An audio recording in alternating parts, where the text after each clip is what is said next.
This is Dr. Jennifer Jansen from the Zepf Center. You're listening to JJ's Clinical Connection, connecting you to clinical topics.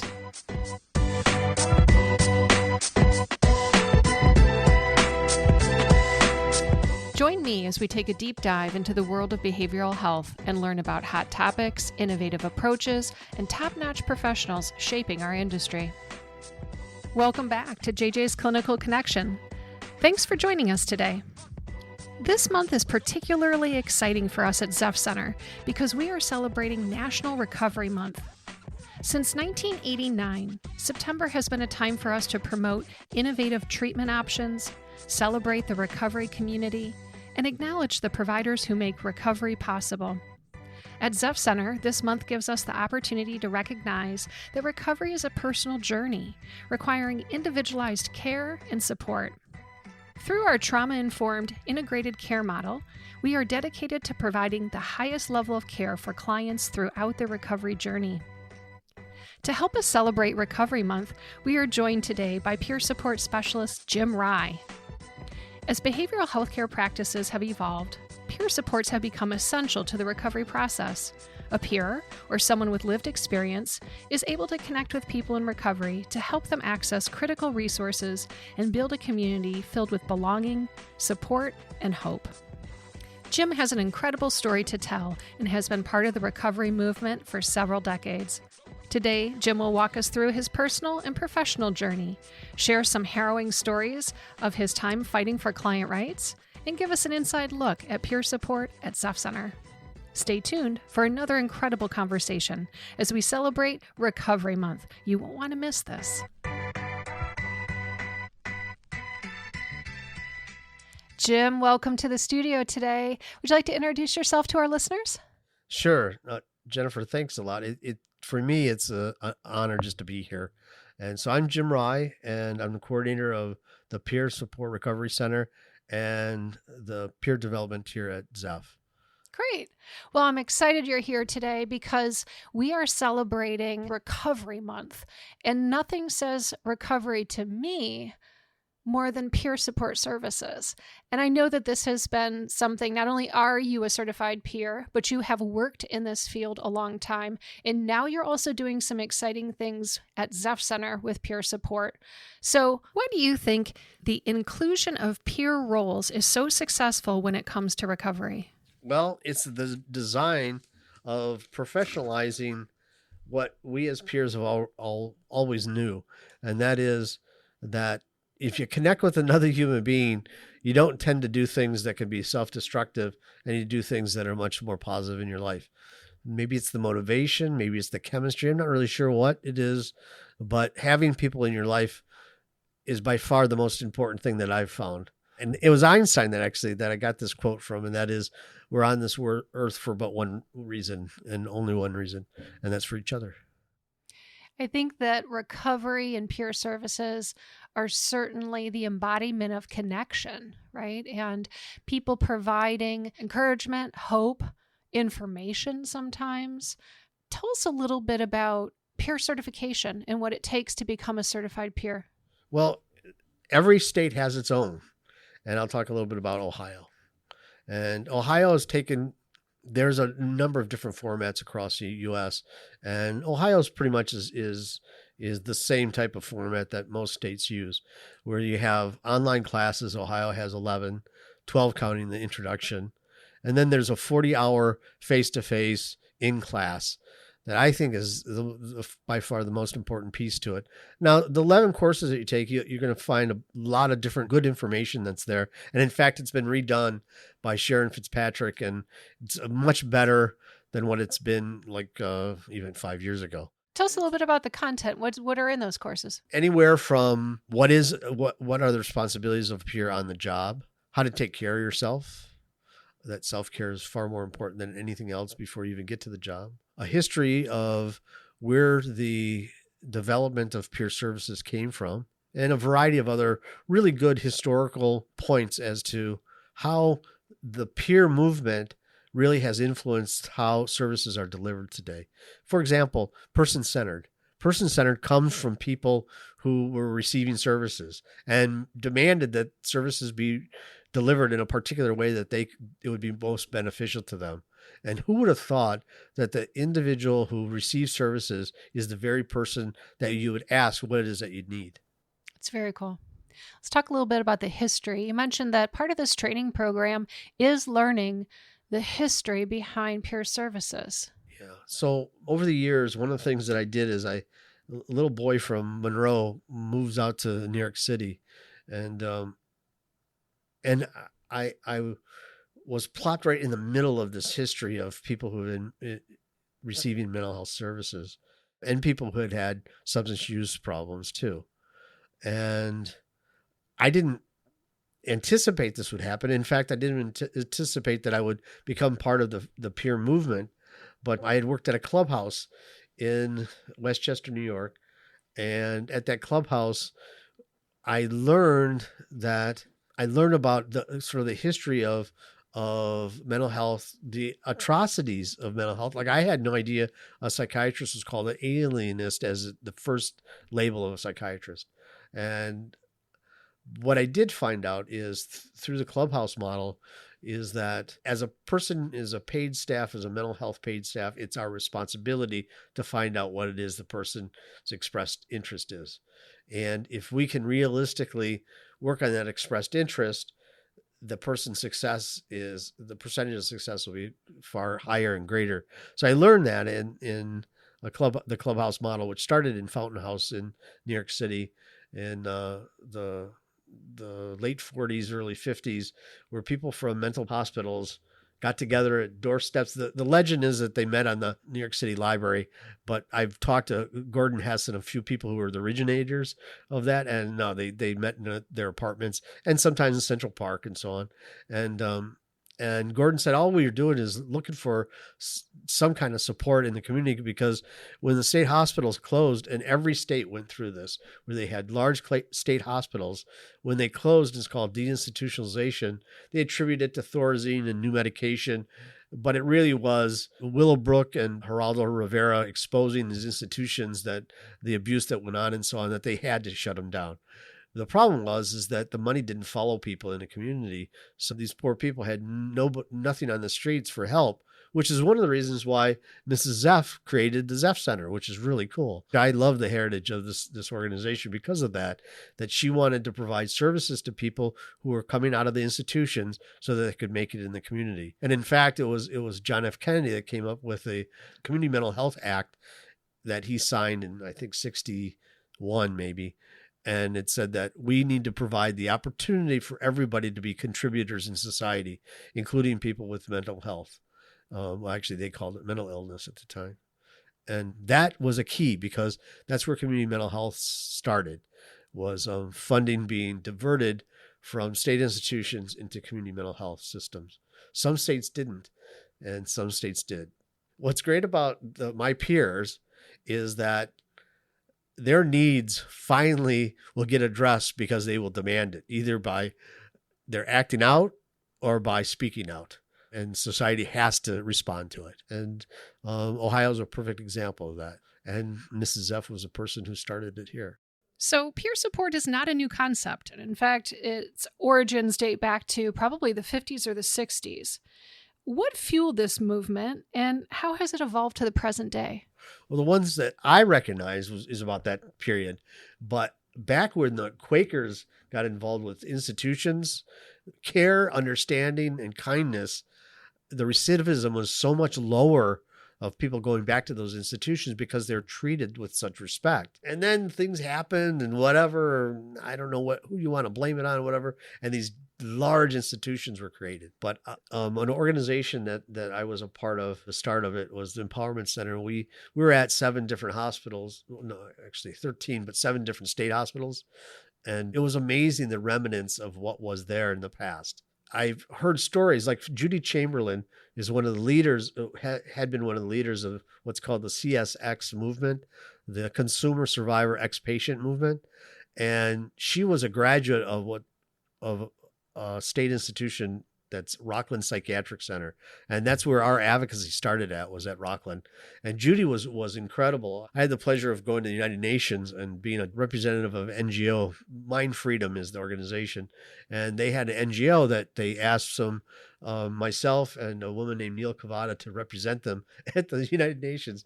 This little boy from Monroe, I'm sitting with all these delegates from all around the world, it's just hilarious. Well, Judy is going to speak, and she comes in, and where they have all the delegations, and then people around the delegations are the NGOs. And we're sitting there, and Judy comes in, and I had met her before, and how you doing, and so on. And she sits down, and she's going to speak. Now, she's got a small little piece of paper and a pen, and she's writing her notes down. She doesn't have a speech or anything. She's going to write her notes down. Now, she's got to speak in 5 minutes, right? And Judy gets up, big ovation, gets up there, and within a couple minutes, she's got the crowd standing. It was amazing. It was from her heart. It's the experiences she had gone through, and all of us are in the back crying, listening to her going, yeah, that's who represents us. There she is. She's right up there, And she blew the crowd away about the rights and the rights of people that had been in the mental health system. And what's wonderful about that is people, pioneers like her, George Ebert, Howie the Harp, these people, they demanded that they be treated with respect and kindness, and that they can recover if treated properly. And what's really cool about that is things like person-centered, we've heard before, informed consent. Those are all words that came from that movement. And I'm really proud to have been mentored by many of those people. It brings tears to my eyes to think of how many people that have come and gone. Just so many very incredible people, that all because I moved out to the East Coast and I got to meet many of these people. I've had some of the worst things that could happen to a boy growing up. And those very same things have given me everything in my life. Given my living, my friends, my wife, my kid. I am so blessed and fortunate. Jim, I love that you talk about yourself as the little boy from Monroe, Michigan, who moved to the Big Apple. But can you tell us a little bit about how you got started in the field of peer services? I started with Clubhouse. Clubhouse model is a place called Westchester Mental Health Association, and that was in White Plains, New York. And my wife had started a clubhouse in Monroe, Michigan, had converted a day program into a clubhouse. And I told her, that'd never work. And it did. It was amazing when you give the responsibility over to the people who come to the program to run it, what happens. And just to watch that blossom was incredible. Well, here it is. I'm working at the Mental Health Association in Westchester, and they say they'd like to convert their day program into a clubhouse. Well, I had already seen it. And in my mind, nothing against my home state. I love Michigan, but I always consider them to be from the Midwest and be behind and this and that. But here it is. They were out in front and did the clubhouse years before this place in Westchester County. And because of that, I knew it through and through. And the executive director asked me if I would help to create it. So that's where it started. And it was wonderful. It was incredible. It was just make a whole list of stuff you'd want to do during the day, and then divide it up into units, and then get busy. And so we had a house and garden unit. We had maintenance unit.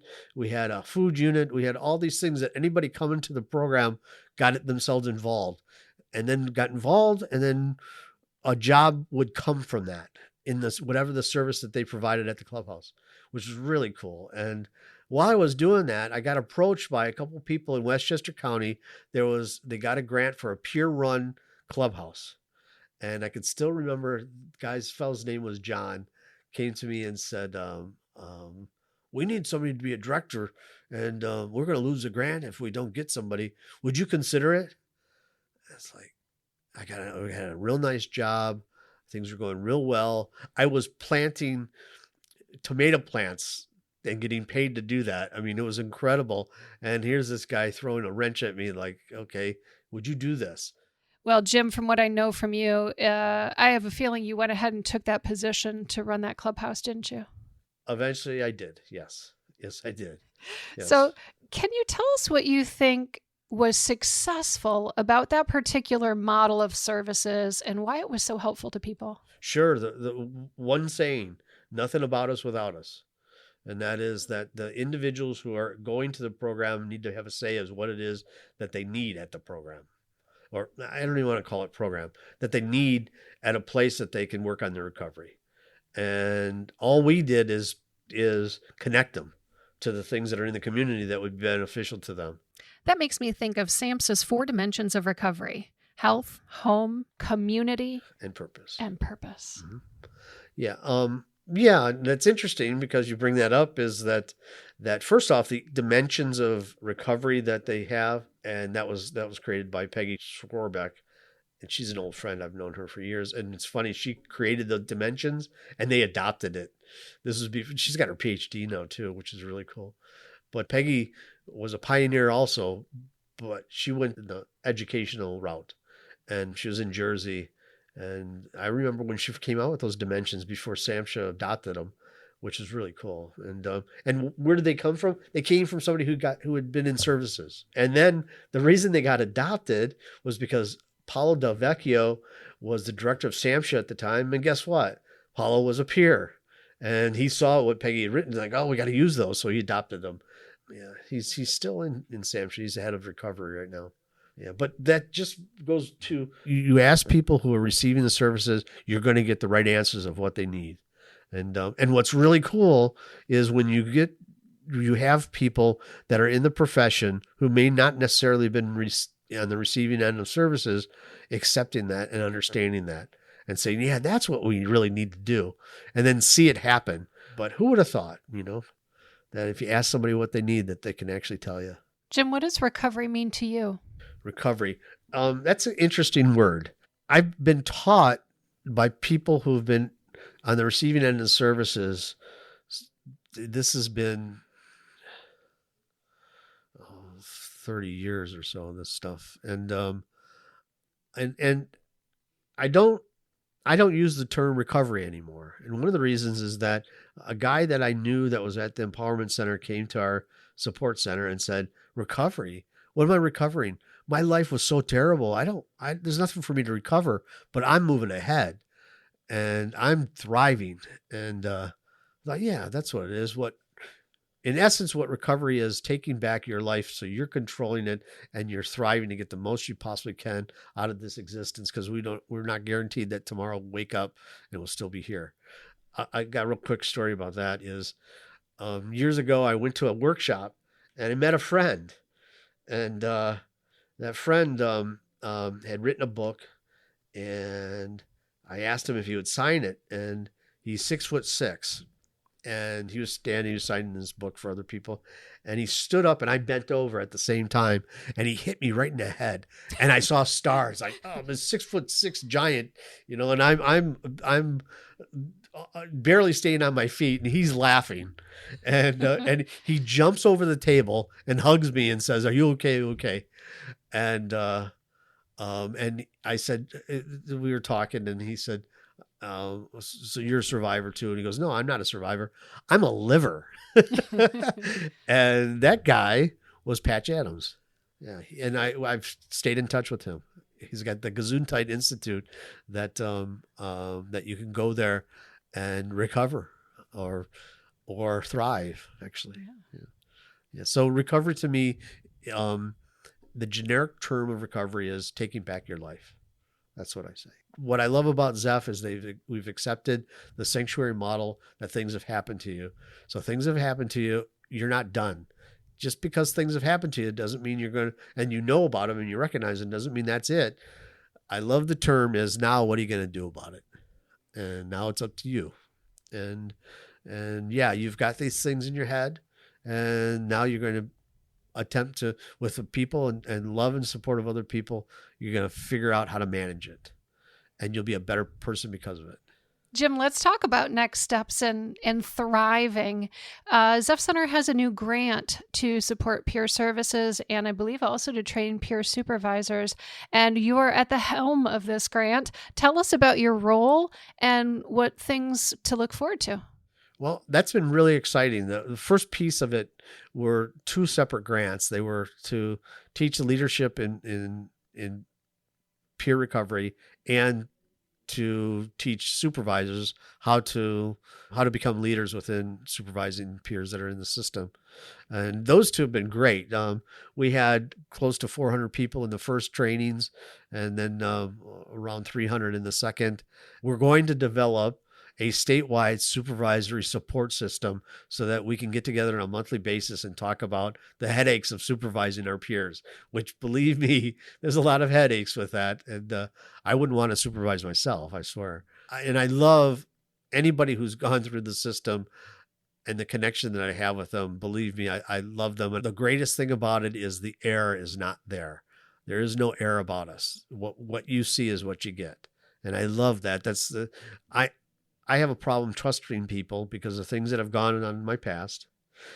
And the people that I trust the most are people who have experienced similar things that I've gone through. So here at Zepf, we're developing a peer support center that we're just getting off the ground. We have 2 AA meetings going on now, and we want to expand it. We have a speaker bureau that's talking about the different advantages people can take advantage of here in the community, and services at Zepf too. And eventually what I'd like to do is create a place that people can come to and call it their own and develop it. If you remember talking about asking people what it is that they want for their own personal pathway to thrive, that's what I would like to see happen at Zepf, is have a place that people can come to and they can talk that through with other peers to figure out where they want to go in their life. So, Jim, September is also Suicide Prevention Month, and Zepf Center has been working in this space for 50 years now. We had a grant that was specific to suicide prevention that I know that we staffed almost entirely with peer support specialists. Can you tell us a little bit about that and the success of that project? Sure. First, starting out, suicide is something that I don't have any problem saying this, is that I've attempted myself. I don't have the intensity of trying to do that and end my life like it once was when I was younger. And I often thought about, well, what really changed that? Well, I had a good therapist, but I had a great wife. I had support, and all those things contributed. But I remember one of the biggest things that contributed is if I could hold on for 30 seconds. And then if I could hold on for a minute, then if I could hold on for 5 minutes, and then 10 minutes wasn't so hard. And then a half hour was easy. And before you know it, I could do it. I could handle it. Now, my therapist used to call me at night and ask me how I'm doing. What are you doing? You cooking? What are you using for ingredients and stuff? And just to get a taste of where I was at. Okay, so that all that stuff was in me, and I learned that stuff.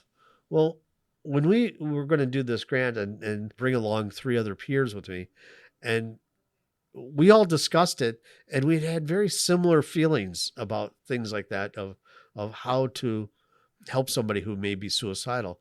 And we all agreed that one of the most important is you've got to be with the person, not just physically with the person, but your memory has to stay with them after you left. So therefore, you've got to do something with them that means something. So we all agreed upon what we were going to, how we were going to apply our services.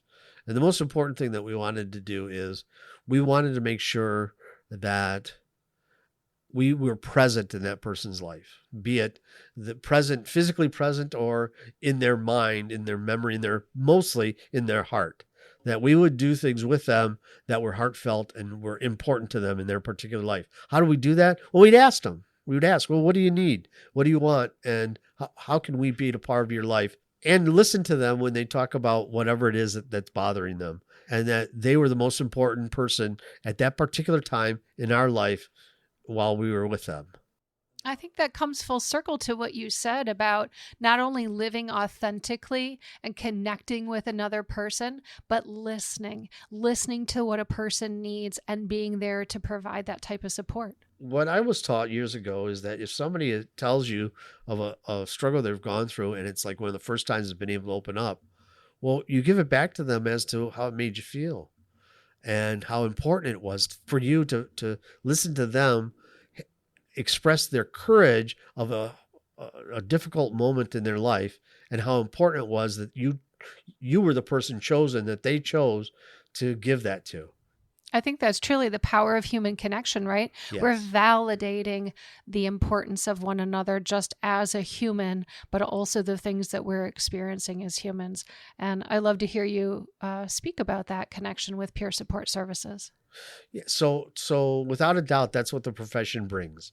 It brings a very unique connection that we can engage with people that are looking for a way in which they can improve their life, a way in which they could have less suffering and attempt to thrive in their life is something very simple that we were all taught. All of us were taught this, and that is love, understanding, and care are the most important things you can give to somebody else. And that if you do it from a genuine, authentic perspective, that the person doesn't feel like you have any airs about it, and that you are being truthful with them and open with them, and they can truly accept it. Because what happened is the people that were working on that grant, they're very talented women that I worked with, that they would come back and tell me of the experiences that they had with the person. And there was always a heartfelt experience that was just amazing to listen to them talk to me about it. And I knew that they had left something in that person's heart, so they would remember them, so they would say that there's a reason why I'm living, and that I'm not going to hurt myself. I'm going to stay alive. And I know that must be true. That grant ran for a year and a half, and we lost 0 people to suicide. And on top of that, there wasn't any serious attempt at all. And if somebody needed us, we would be there for them, a phone call or physically go see them. But they understood the boundaries too. We couldn't be there 24 hours, but they knew that we could be in their heart for 24 hours, which was pretty cool. But I got to hand it.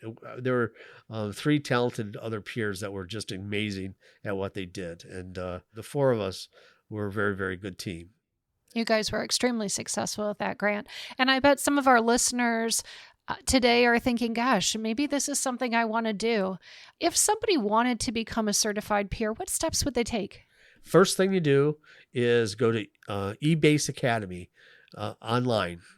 It's exactly how it sounds. eBased Academy.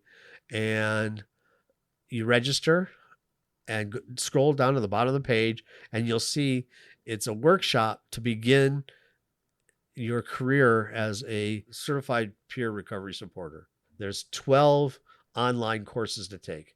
Well, it's 12, but the first one is an introductory. You don't have to do anything for that, just watch it. But the 11 are courses that you take. And you pass the course, save the certificate, and once you're past all those 11 courses, which are not difficult, they've just been revamped. Sharon Fitzpatrick's just redid them. It looks good.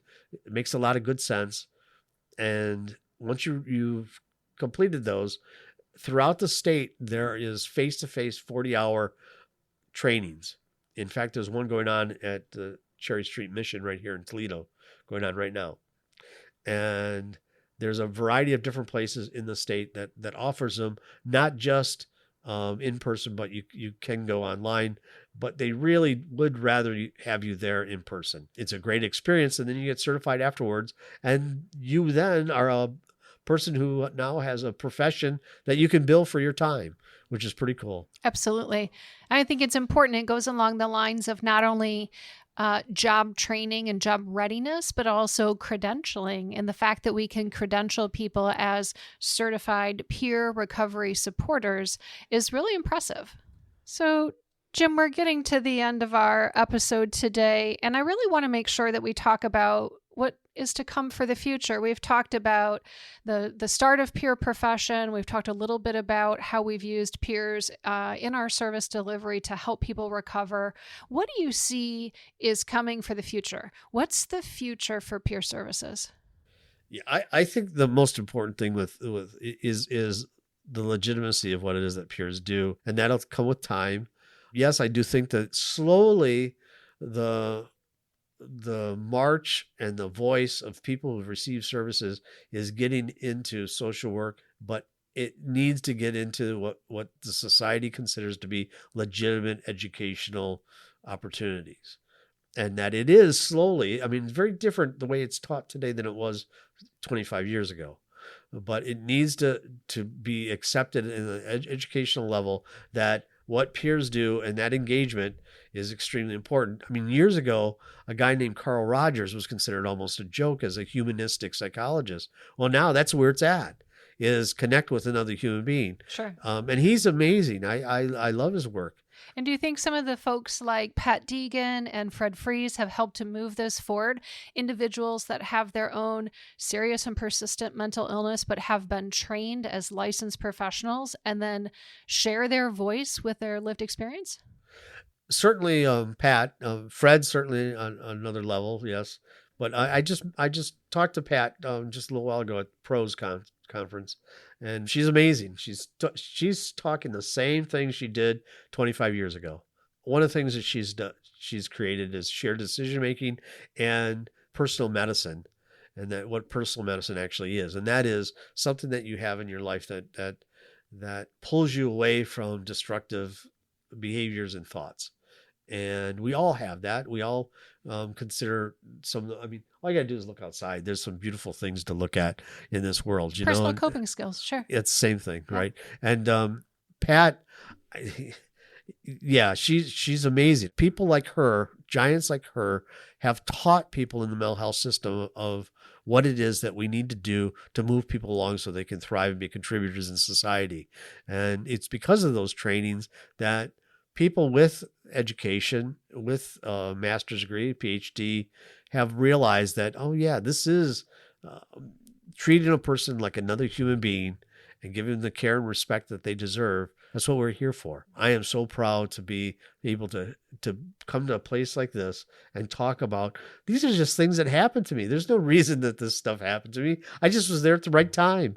You know, I'll say one last thing. My buddy George.